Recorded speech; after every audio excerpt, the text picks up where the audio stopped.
여러분 성공하기를 원하시지요? 우리 젊은이들 성공을 원할 겁니다. 우리 자녀를 둔 부모님들 역시 내 자녀가 성공하기를, 행복하게 살기를 원할 거예요. 그래서 정상적인 사람이라면 누구나 다 자기 뜻을 담아서 멋진 계획들을 세우지요. 그리고 그 계획들을 이루기 위해서 남달리 열심히들 살아갑니다. 그래서 어떤 사람은 그 어렵다는 자격증을 땁니다. 별 따는 것보다도 더 어렵다는 요즘 공무원 시험에 합격하는 사람도 있습니다. 그렇게도 원했던 내 집 마련의 꿈을 이룹니다. 이걸 보는 주변 사람들이 참 당신은 성공했다 라고들 말합니다. 여러분, 그랬으면 만족하고 행복해야지요. 그런데 여러분, 그렇던가요? 뭔가 뜻을 세우고 고생고생해서 그 뜻을 이루고 나서 정말 그 성공하고 정말 행복감을 느껴지고 그렇게 계속 그런 마음으로 살 수 있던가요? 처음에는 잠깐 그렇게 느끼다가도 조금만 시간 지나고 나면은 남들이 그렇게 어렵다는 꿈을 이루고도 대부분 만족하지 못하고 행복해하지 못합니다. 뜻대로만 이루어지면 행복할 것 같았는데, 뜻대로만 이루면은 성공할 줄 알았는데 그렇지 않다는 거예요. 그 이유를 우리는 성경에서 찾아야 됩니다. 왜 그럴까? 여러분 잘 아시는 창세기 6장 5절의 말씀 보면은요, 우리 인간의 시조였던 아담과 하와가 하나님 앞에 죄를 짓지 않아요? 죄를 짓고 나면서 심성이 타락하게 됩니다. 생각이 타락하게 돼요. 그래서 그 생각 가지고 계획하는 모든 것이 오늘 여기 말씀하니까 항상 뭐 하더라 그래서요? 악하더라는 거예요. 하나님께서 보실 때는 악한 것을 사람들은 성공할 줄 아는 생각으로 그것을 이루려고 애를 쓴다라고 하는 것입니다. 그렇기 때문에 나름 자기의 생각을 이루어도 결국은 성공하지 못하고 행복하기 못하는 것이지요. 그래서 우리 예수님께서 우리들에게 이렇게 기도하면서 살아라 해서 가르쳐 주신 주기도문에 보면은 이런 내용이 있습니다. 우리도 늘 그렇게 기도하지요. 하늘에 계신 우리 아버지요, 이름이 거룩히 여김을 받으시오며 나라가 임하시오며, 이제 그 다음에 무엇이 하늘에서 이룬 것 같이 땅에서도 이루어지리라 그래서요, 뜻이. 여러분, 이 뜻은 누구의 뜻이냐면은 내 뜻이 아니고 하나님의 뜻이에요. 하나님의 뜻이 하늘에서 이루어진 것처럼 우리가 사는 이 세상, 우리 땅에서도 이루어지기를 원합니다 라고 기도하라고 우리 주님이 가르쳐 주셨고, 우리는 그 가르침 따라 계속해서 이런 기도를 하고 있는 것입니다. 여러분, 또 찬송가 우리가 잘 아는 549장에도 보면은요, 이런 찬송이 있습니다. 내 주여 뜻대로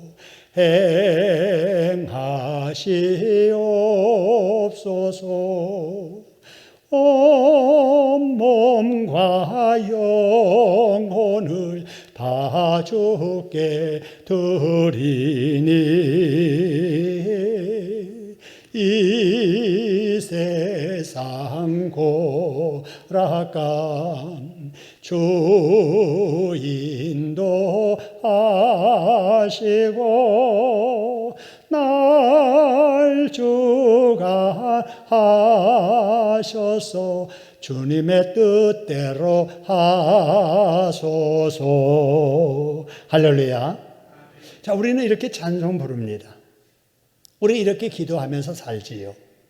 근데 정작 우리의 삶 속에서는 우리가 기도하는 그것처럼 살지 않고 우리가 부르는 찬송처럼 살지 않는 거예요. 주님의 뜻에는 별로 관심이 없는 거예요. 내 뜻이 이루어지기를 원하는 거예요. 내 뜻을 이루는 것이 성공이고 내 뜻을 이루는 것이 행복에 이르는 길이라고 착각을 하면서 사는 것입니다. 여러분, 그래서 진정 성공을 원하고 진정 여러분 행복을 원한다면은 우리의 생각부터 바꿔야 됩니다. 여러분, 내 뜻을 이루려고 하는 것이 성공이 아니라 하나님의 뜻을 이루는 것이 성공인 줄로 믿으시기를 주님의 이름으로 축원합니다. 그래서 이 시간 이후로 내 뜻을 하나님의 뜻에 자꾸 맞추어서 하나님의 뜻을 이루려고 했으면 여러분 내 뜻도 이루어지고 여러분 우리에게도 성공이 오고 우리에게도 행복이 찾아오게 될 줄로 믿으시기를 소원합니다. 여러분, 그렇다면 나를 향한 하나님의 뜻이 무엇일까? 여러분, 그 하나님의 뜻을 모아놓은 책이 성경입니다. 그래서 이 성경 속에 하나님의 뜻이 여기 다 담겨져 있는데 여러분, 그 중에 몇 말씀을 정리해서 여러분에게 제시해 드리면은 디모데전서 2장 4절에 보니까 하나님의 뜻이 무엇인가? 하나님은 모든 사람이 예수 믿어서 뭐 받기를 원하세요? 구원받기를 원하세요. 그죠? 우리의 자녀들도 예수 믿고 구원받기를 하나님은 원하시고 우리가 아는 우리 친구들, 이웃들도 예수 믿고 구원받기를 원하시는 것이 하나님의 뜻이다 하는 거예요. 데살로니가전서 5장 16절, 18절에도 여러분 잘 아시는 대로 아무리 힘든 세상 세월 산다 할지라도 항상 기뻐하라. 쉬지 말고 기도하면서 살아라. 당장 좀 어려운 일이 있더라도 합력하여 선을 이루실 것을 생각하고 범사에 감사하며 살아라. 이것이 바로 예수 안에서 너희를 향하신 누구의 뜻이라고요? 하나님의 뜻이다.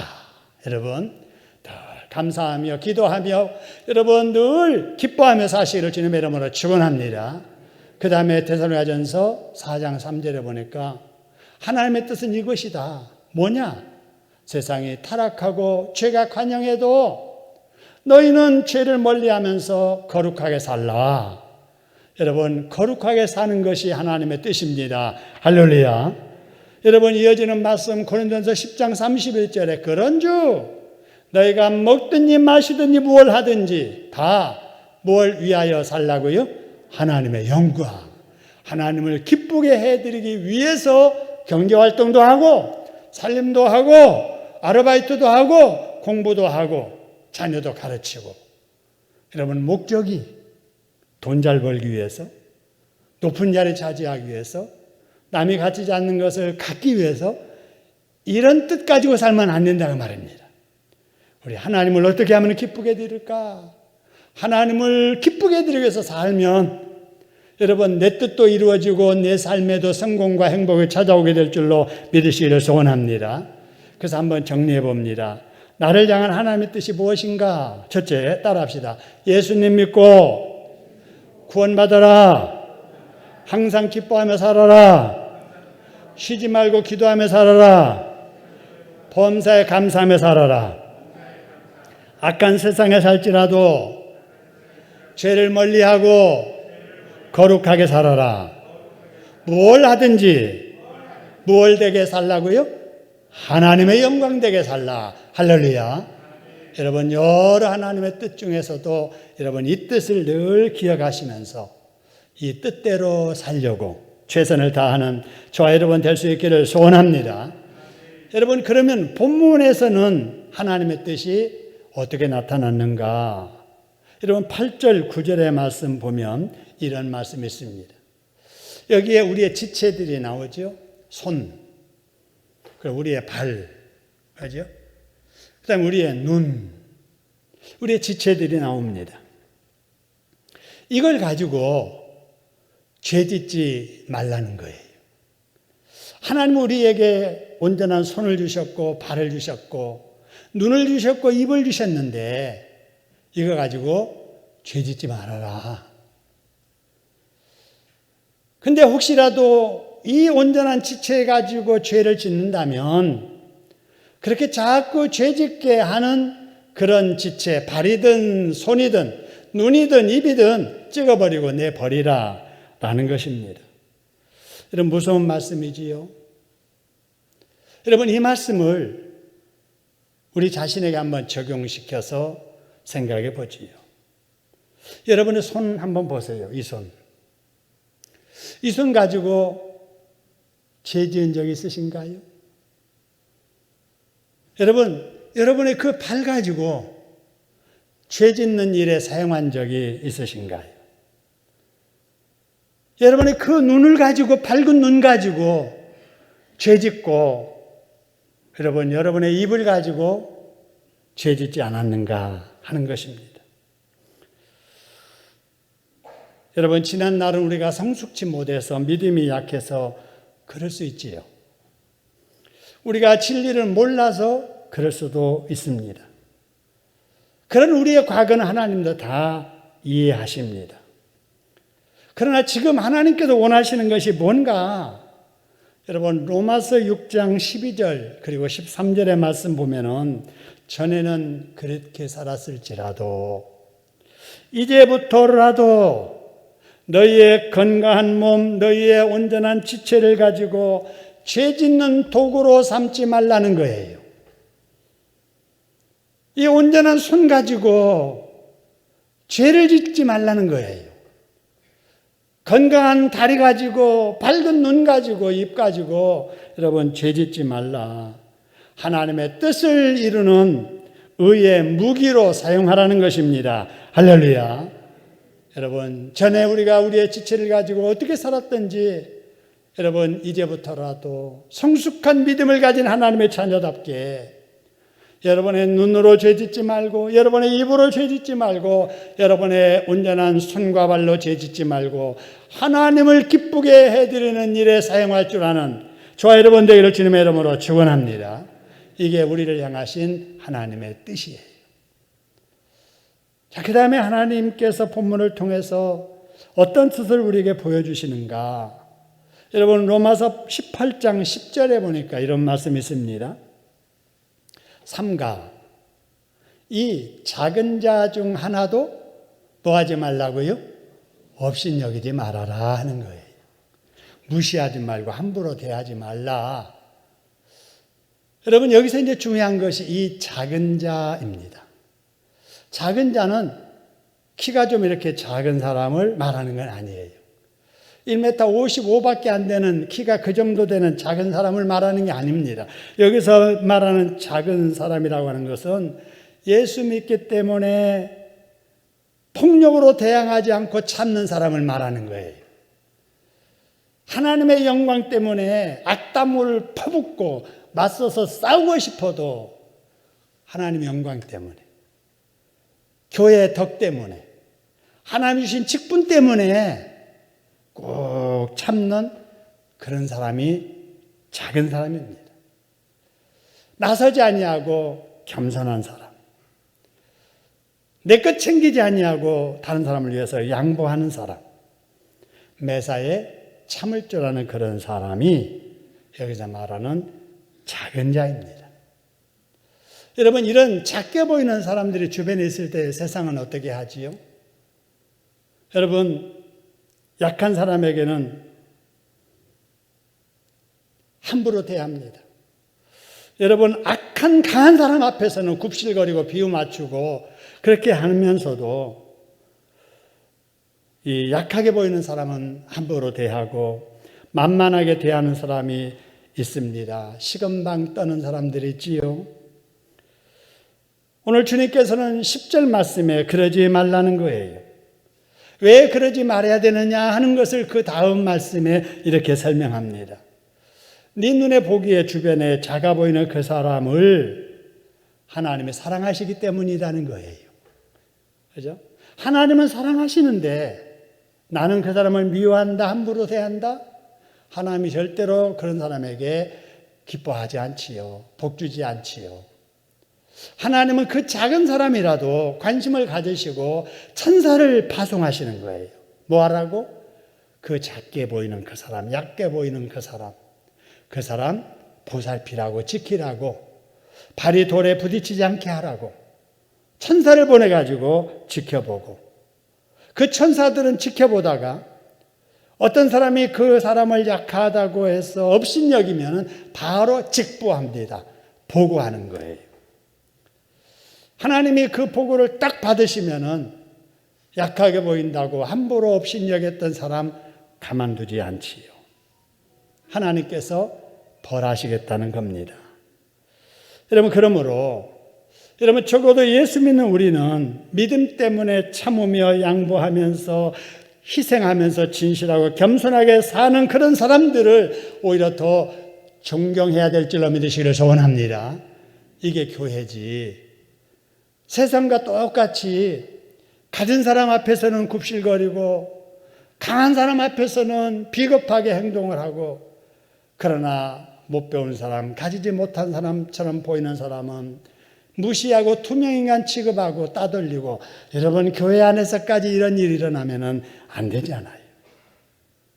여러분, 우리 교회는 진실한 사람을 더 소중하게 여겨주고 인정해주고 대우해주는 이런 공동체 되기를 주님의 이름으로 축원합니다. 여러분, 만일 그렇지 못해서 세상 것 자랑하며 교만 떨며 큰 소리 치는 사람은 대접하면서도 겸손하고 진실하게 사는 사람에게는 조심 없이 대하거나 순박한 사람을 시험 들게 하고 실족하게 하면 어떻게 되는가? 여러분, 마태복음 18장 6절에 보니까 이런 말씀이 있습니다. 누구든지 나를 믿는 이 작은 자 중 한 사람이라도 실족하게 하면 그 사람은 이렇다. 뭐라고 합니까? 차라리 연자맷돌, 큰 돌을 목에 달아가지고 깊은 바다에 빠뜨려지는 것이 낫겠다라고 말씀을 합니다. 여러분, 그냥 물에 빠져도 힘든 일인데 목에다가 큰 돌 하나 그냥 이렇게 묶어가지고 물에 빠뜨리면 어떻게 되겠어요? 여러분, 이처럼 하나님께서는 작다고 무시하는 사람 관두지 아니하시고 엄하게 벌하시겠다는 주님의 뜻을 우리에게 보여주는 거예요. 여러분, 우리 구역에서 전도해서 교회에서 내 눈에 약하게 보이는 그 사람, 약하다고 무시하지 말고 함부로 대하지 말고 더 소중하게 여기고 귀히 여겨주는 저와 여러분 되기를 주님의 이름으로 축원합니다. 여러분, 그래서 마태복음 18장 5절에 주님께서 이렇게 말씀하세요. 누구든지 주님이 말씀하세요. 내 이름으로 이런 어린아이, 작은 자 하나 잘 대접해주고 인정해주고 소중하게 여겨주면 그것이 곧 나를 영접하는 것이다. 할렐루야.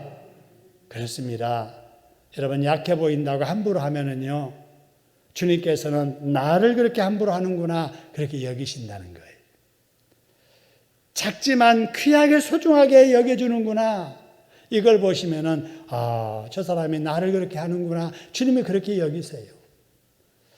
우리는 종종 이렇게 생각합니다. 주님이 옆에 계시면은 내 눈이라도 빼주고 간이라도 빼줄 텐데, 이러면서도 주의 사랑하는 사람들이 주변에 약해 보이는 사람을 함부로 대하는, 주님을 향한 사랑과 우리 주변에 있는 약한 사람을 대하는 사랑과는 맞지 않는 거예요. 우리 주님은 그러지 말라는 거예요. 주변에 약해 보이는 그 사람에게 한 것이 내게 한 것이다. 여러분, 이렇게 기억하시고 여러분의 주님의 사랑을 우리 주변의 사람들에게 실천하는 저와 여러분 될 수 있기를 소원합니다. 그래서 주님이 보실 때마다 나를 저렇게 잘하는구나, 이렇게 느끼신 우리 주님께서는 더 귀한 것으로 갚아주시고 축복해 주실 줄로 믿습니다. 여러분, 우리가 그 은혜로 지금까지 살아온 거예요. 우리 주님의 그 은혜로 살아온 우리들 또 주변 사람들을 우리가 귀하게 여길 줄 알아야 됩니다. 여러분, 그 다음에 11절입니다. 11절 말씀 보니까 절수는 표시되어 있는데 내용은 있어요, 없어요? 없음이라고 되어 있습니다. 그래서 아까 성경을 이렇게 교독하시다가 우리가 혼동이 있었지요. 11절을 읽어야 되느냐 말해야 되느냐, 없으니까 12절 읽자 해서 읽었는데, 여러분, 성경을 읽다 보면 이런 부분들이 종종 나옵니다. 없음, 이렇게. 또 있기는 있는데 가로쳐 있는 이런 내용들도 있거든요. 그러니까 이게 왜 그런가를 알려면 성경의 역사를 조금은 이해를 해야 됩니다. 시간이 많지 않기 때문에 충분히 설명은 못해도 그냥 말씀을 간략하게 전하지요. 여러분, 이 성경 말씀, 우리는 이제 구약에는 39권, 신약에는 27권, 그래서 이 모두 66권을 우리는 신구약 성경이라 이렇게 말합니다. 근데 이 성경이 한 사람에 의해서 한꺼번에 이렇게 기록된 말씀은 아니라는 거 아시지요? 무려 35명 정도의 저자들이 1600년에 걸쳐서 기록한 거예요. 그러니까 하나님께서 그 시대마다 사람을 불러서 세우셔서 성령에 감동하여 그 다음에 그 하나님의 말씀을 정확하게 기록하게 하신 겁니다. 그 성경들을 다 이제 합해서 한 권의 책으로 만든 것이 우리가 신구약 성경 66권이지. 근데 이제 본래 그 첫 성경은 다 한 권씩이었지요. 그러니까 창세기는 한 권이에요. 출애굽기도 한 권입니다. 여러분, 이 각 권이 이제 처음에 기록된 그것을 원본이라고 하는데 그 원본이 현재는 존재하지 않습니다. 왜냐하면은 이 원본을 기록할 당시의 그 과학기술은 지금처럼 이렇게 번지지 않는 잉크로 또 질 좋은 종이에 이렇게 기록한 것이 아니기 때문에 그랬습니다. 처음으로 성경을 기록할 당시에는 종이가 없었어요. 나일 강변에 있는 이 파피루스라고 하는 이런 줄기가 있습니다. 우리로 말하면 왕골 같은 거예요. 이거를 얇게 잘라가지고 가로 세로 덧붙여서 합판 만들듯이 이렇게 판을 만들어가지고 그거를 우리가 생각하는 종이처럼 거기다가 이제 쓴 거예요. 여러분, 그 줄기 붙여서 만든 판에다가 썼으니 오랜 세월 지나면은 곰팡이 피고 좀 먹고 삭고 이래가지고 없어지게 되지요. 근데 이 없어지기 전에 바로 이 한 권뿐인 성경을 다른 사람들도 읽고 싶고 갖고 싶어서 원본을 빌려다가 필사하게 됩니다. 우리가 지금 여러분 성경을 이렇게 적듯이 말이죠. 이거를 필사본 성경이라 이렇게 말합니다. 이 필사본 성경이 이제 한 사람이 이렇게 적었어요. 다른 사람도 이렇게 적고 싶어. 이정래 원사님이 나도 적고 싶은데 좀 빌려주세요. 빌려다가 또 적습니다. 그러니까 필사본이 우리 송장로님도 하나 또 필사하셨고 이정래 원사님도 하셨고. 근데 또 우리 지휘자님이 나도 좀 필사하고 싶습니다 이러니까 원본은 혹시라도 잃어버릴지 모르니까 송장님한테 빌려서 하세요. 그래서 필사본을 보고 또다시 베낍니다. 이거는 복사본이라고 그러죠. 이래서 성경 원본은 한 권이지만은 필사본도 여러 권이고 필사본을 보고 베낀 복사본도 여러 권이고 복사본을 보고 또 베낀 그 다음 복사본들도 여러 권 이렇게 세상에 존재하기 시작을 했습니다. 나중에 보니까 이게 없어진 거예요. 또 있어도 조각조각 있는 거예요. 그림 한번 보여주시겠어요? 조각조각 있는 거예요.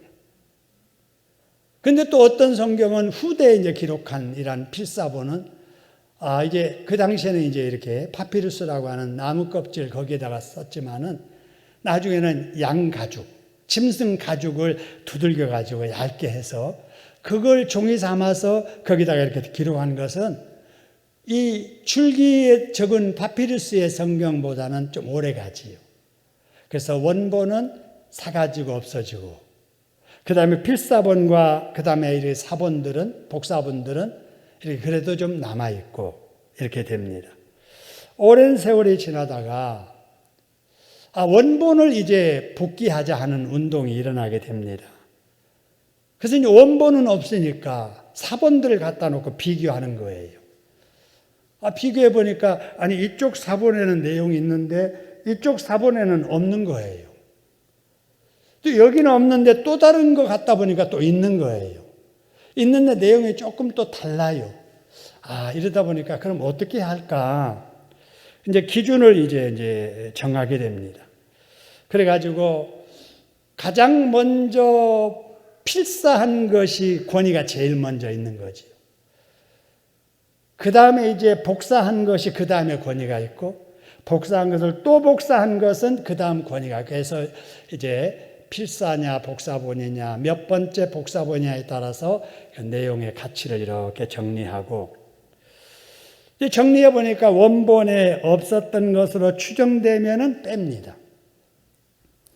원본에 있었던 것으로 추정되면은 다른 데 없어도 그것을 기록해요.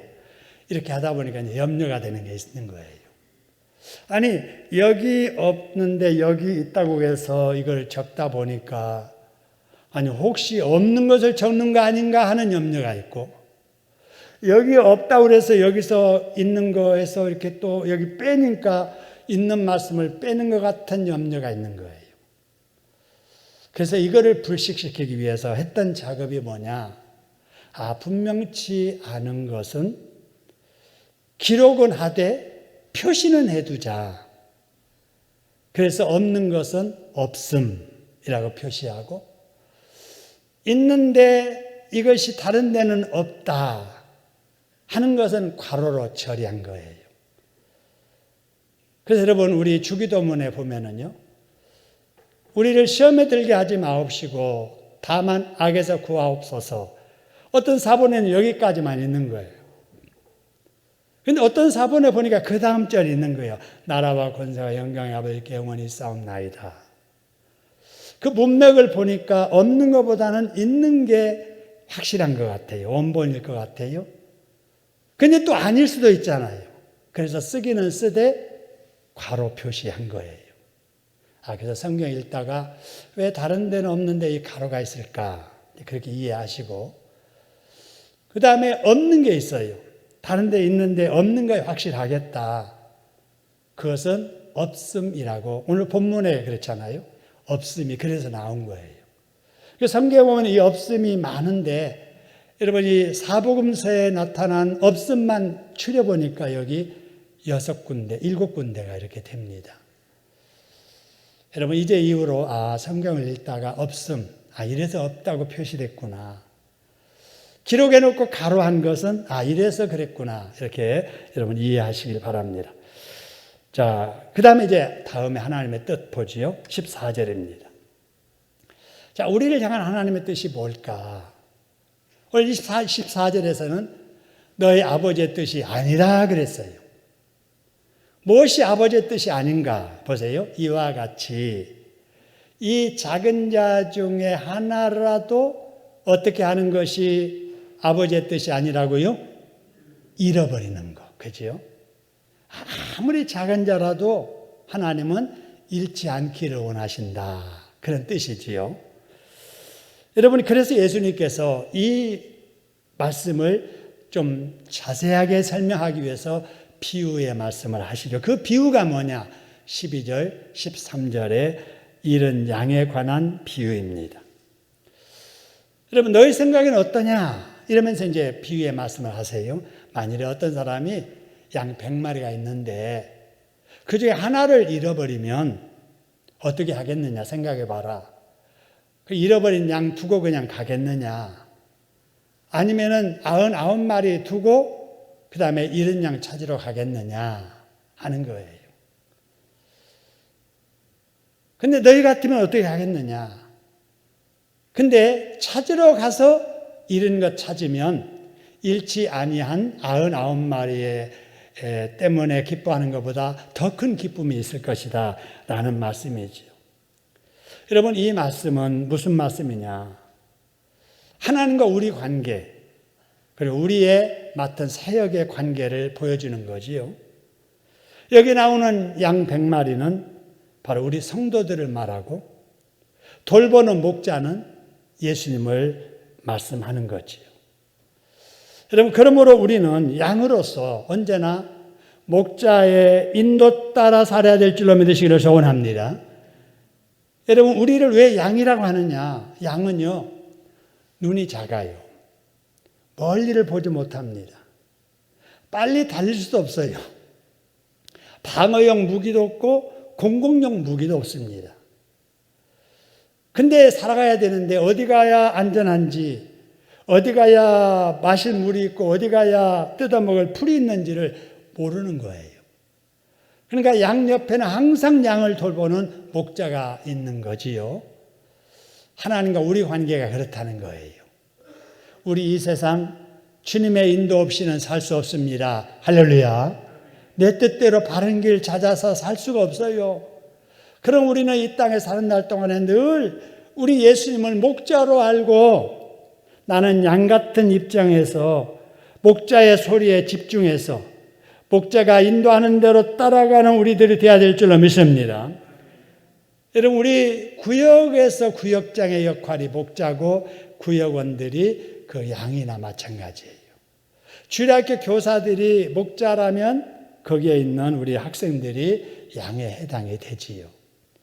그래서 언제든지 우리의 목자된 입장에 있는 사람은 돌봐야 될 우리 양 같은 우리 구성원들에 대해서 늘 관심을 가져야 된다 하는 것입니다.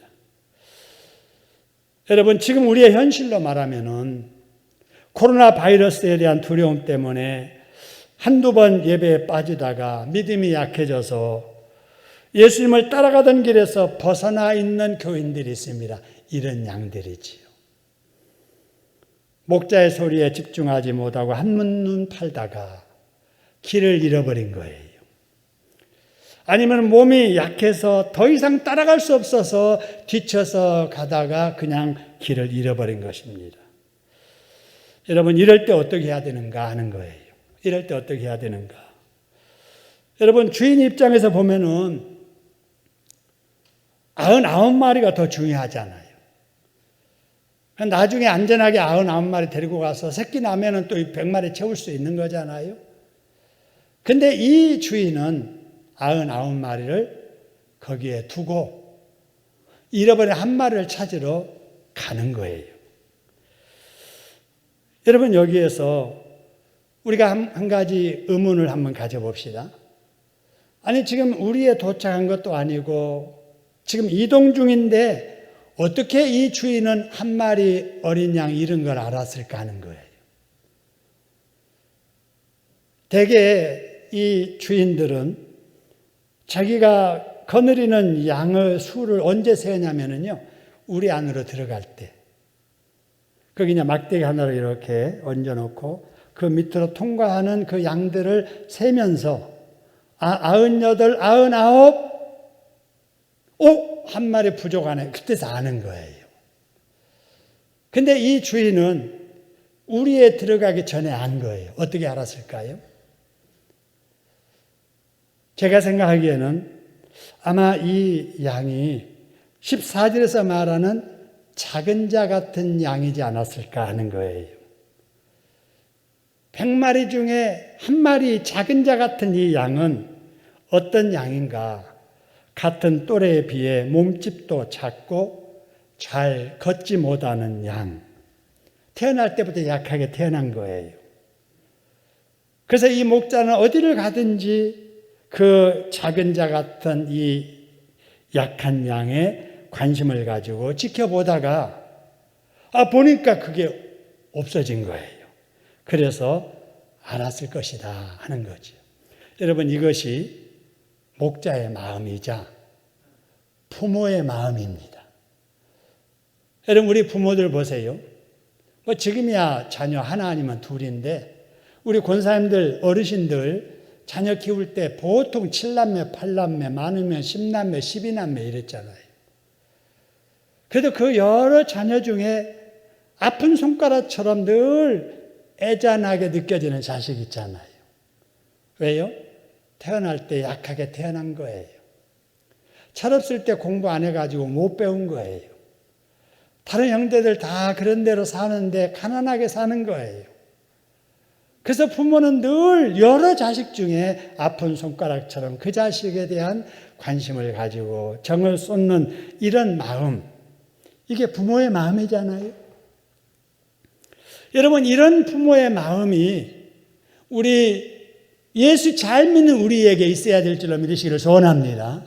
이런 마음이 주일학교 교사에게 있어야 되고, 이런 마음이 우리 구역장들에게 있어야 되고, 이런 마음이 우리 전도회 임원들에게 있어야 된다라고 하는 사실입니다. 여러분, 그래서 우리 주님은 이렇게 약한 작은 자 같은 이런 양에 대해서 늘 관심을 가지고 지켜보신다 하는 것입니다. 여러분, 이런 마음으로 우리 지금 교회에 주일날 나오지 않는 우리 성도들을 우리가 기억하면서 관심 가지고 돌아봐야 합니다. 여러분, 코로나 때문에 한두 번 결석하다가 주일인데도 예배당에 못 나오는 교우들이 있지 않아요. 여러분, 길 잃은 양과 같은 자들입니다. 여러분, 그래도 집에서 영상으로 예배를 드린다고 하지만 저도 한 주간 집에서 영상 예배 드려보니까요, 비대면 영상 예배는 할 수 없을 때 한두 번으로 끝나야지, 매주 그런 식으로 예배를 드린다는 것은 정상적인 예배 생활 할 수가 없습니다. 여러분, 우리 몸가짐은 우리 마음가짐, 우리 외모, 우리 복장에서부터 달라지지 않아요. 겨울 때 이렇게 우리가 씻고 머리를 가지런히 하고 정장하고, 여러분, 이렇게 있으니까 우리의 마음도 정숙해지고 경건해지고 따라오는 거잖아요. 근데 집에서 예배 드리면은 그게 흐트러지는 거죠. 제대로 옷을 갖춰 있습니까? 아니지요. 예배를 영상으로 드린다고 하다가 나도 모르게 저도요, 식탁에 다리를 쭉 뻗고 있는 거예요. 내가 지금 뭐 하고 있는 거지? 자세 바르게 하고. 전화 오니까 또 전화 막 신경 쓰이니까 받고. 또 무슨 일이 있으니까 얼른 뛰어갔다 오고. 여러분, 이래가지고 예배가 안 되는 거지요. 어쩌다가 할 수 없을 때 한두 번이지. 이거를 여러분 몇 개월씩 몇 년씩 계속되면은 여러분, 아무리 믿음 좋은 사람이라도 신앙 지키기 어렵습니다. 여러분, 이런 분들을 위해서 우리가 시작한 일이, 우리가 결석 우리 가족들을 찾자, 우리 예비 신자들을 우리가 찾자 해서 여러분 카드 이렇게 나눠드렸었잖아요. 그래서 분홍색 카드 여러분 적어서 교회에 내시고, 노란색 카드 여러분 성경에 끼워 놓으시고 여러분 계실 텐데, 여러분, 이 뒤에 보면은 우리들이 어떻게 해야 될 것인가 거기 나와 있잖아요. 여러분, 지금 교회 출석을 하지 못한 우리 구역 식구들, 전도회 식구들, 옆에 있어야 되는데 평소에 있다가 지금 안 보이는 분들, 여러분, 코로나 상황에서 지금 믿음 잃은 거예요. 여러분, 길 잃은 양 같은 이런 분들입니다. 여러분, 이런 분들은 스스로 여러분 믿음의 그 자리 찾아 나오기가 쉽지 않습니다. 이때 손 내미는, 손잡아주는 그런 관심과 사랑이 필요한 거예요. 여러분, 늘 그분들을 위해서 기도하시고, 또 문자나 전화로 일주일에 한두 번씩이라도 안부를 물으시고, 그래서 이렇게 내가 이렇게 없어도 나에 대한 관심을 갖는구나, 나를 위해서 이렇게 기도해 주는구나, 이런 관계를 맺다가, 여러분, 이제 아까 말씀드린 것처럼 우리 오미크론 확진자 60만 갔다가 지금 40만, 30만으로 지금 계속 떨어지고 있는데, 여러분, 봄이 되면은 여러분 일상으로 진입하게 될 줄로 믿습니다. 이렇게 관계를 맺다가 그때 돼서 우리 교회에 함께 예배 드리자고 약속하고 가서 기다렸다가 데리고 나오는 이러한 우리의 돌봄이 필요한 겁니다. 여러분, 이런 일에 힘쓰는 저와 여러분 되기를 주님의 이름으로 축원합니다. 이래서 여러분, 앉아있던 사람들 이렇게 세우고, 졸은 사람 흔들어 깨우고, 길 잃은 자 하나님 앞으로 데리고 나오면은 어떻게 될까? 오늘 13절의 말씀입니다.